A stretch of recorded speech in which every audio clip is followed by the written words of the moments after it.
മുംബൈയിൽ ഓണത്തിരക്കിന് തുടക്കമായി. മലയാളികൾ തിങ്ങിപ്പാർക്കുന്ന മേഖലകളിൽ ഓണച്ചന്തകൾ സജീവമായതോടെ വിപണിയിലും തിരക്കേറി.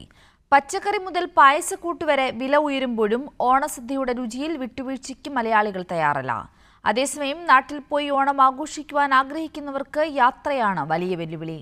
ട്രെയിൻ ടിക്കറ്റുകൾ ലഭിക്കാനില്ല. വിമാനനിരക്കാകട്ടെ സാധാരണക്കാരന് താങ്ങാനാകാത്ത നിലയിലും.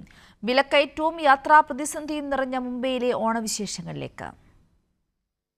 മലയാളികൾ ഏറെയുള്ള മേഖലകളിൽ ഓണച്ചന്തകൾ സജീവമായതോടെ വിപണിയിലും ഉണർവ്. ഓണത്തിന്റെ തിരക്ക നാട്ടിനെക്കാട്ടി കൂടുതൽ ആഘോഷങ്ങൾ ഇവിടെയുണ്ട്. വില കൂടുതലാണെന്നേ ഉള്ളൂ, എങ്കിലും സാധനങ്ങൾ പോകുന്നുണ്ട്. പച്ചക്കറി മുതൽ പായസക്കൂട്ട് വരെ വില ഉയർന്നെങ്കിലും ഓണസദ്യയിൽ ഒരു വിഭവം കുറയ്ക്കാൻ മലയാളികൾ തയ്യാറല്ല. ഇത് മാത്രമല്ല, വെജിറ്റബിൾസിനും കൂടി വരാണ്. എന്നാലും ഞങ്ങൾ പ്രോപ്പറായിട്ട് ഓണാഘോഷിക്കും.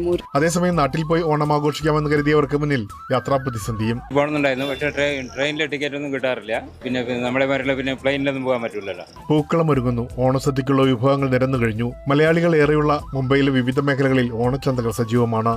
പഴം ഏകദേശം 130 രൂപ കിലോ ആയിട്ട് നിൽക്കുന്നത്. ചെറിയ പഴം കേരളത്തിലത്തെ എന്ന് പറഞ്ഞ് വരുന്നുണ്ടെങ്കിലും അത് കർണാടകയിൽ നിന്ന് വരുന്ന പഴമാണ്.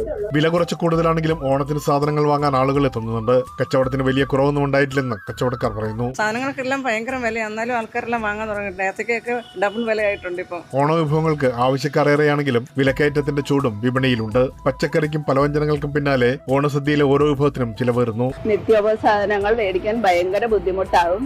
അപ്പൊ ഇത് മനസ്സിലാക്കി ഗവൺമെന്റിന്റെ ഭാഗത്ത് നിന്നും കുറച്ച് ഇളവ് കിട്ടിയാൽ വലിയ ഉപകാരമായിരിക്കും. തൂശനിലയിൽ പരമ്പരാഗത വിഭവങ്ങളെല്ലാം ഒരുക്കി സമൃദ്ധമായ ഓണം ആഘോഷിക്കാനാണ് ഇക്കുറിയും തീരുമാനം. ഓണത്തിന് നാട്ടിലേക്ക് പോകാൻ തയ്യാറെടുക്കുന്നവരുടെ മുന്നിലാണ് മറ്റൊരു പ്രതിസന്ധി. ഓണത്തിന്റെ ഡേറ്റ് അറിഞ്ഞ മുതൽ തന്നെ ടിക്കറ്റ് എടുക്കാൻ വേണ്ടി ഞങ്ങൾ നോക്കിയതാണ്.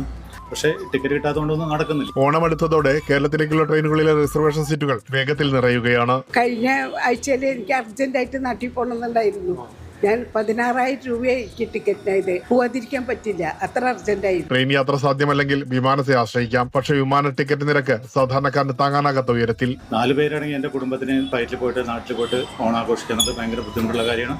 അതേസമയം മുംബൈയിൽ നിന്ന് കേരളത്തിലേക്ക് സ്പെഷ്യൽ ട്രെയിൻ അനുവദിക്കുന്നതിനുള്ള നടപടികൾ പുരോഗമിക്കുന്നുവെന്നാണ് MPCC general secretary Jojo Thomas പറയുന്നത്. ഇതിനായി മധ്യ റെയിൽവേ ജനറൽ മാനേജർക്ക് നിവേദനം നൽകിയതായും ജോജോ അവകാശപ്പെട്ടു. നാട്ടിലേക്ക് പോകാൻ കഴിയാത്തതിന്റെ നിരാശയുണ്ടെങ്കിലും ഓണാഘോഷത്തിന് മുംബൈയിൽ കുറവൊന്നും ഉണ്ടാകില്ല.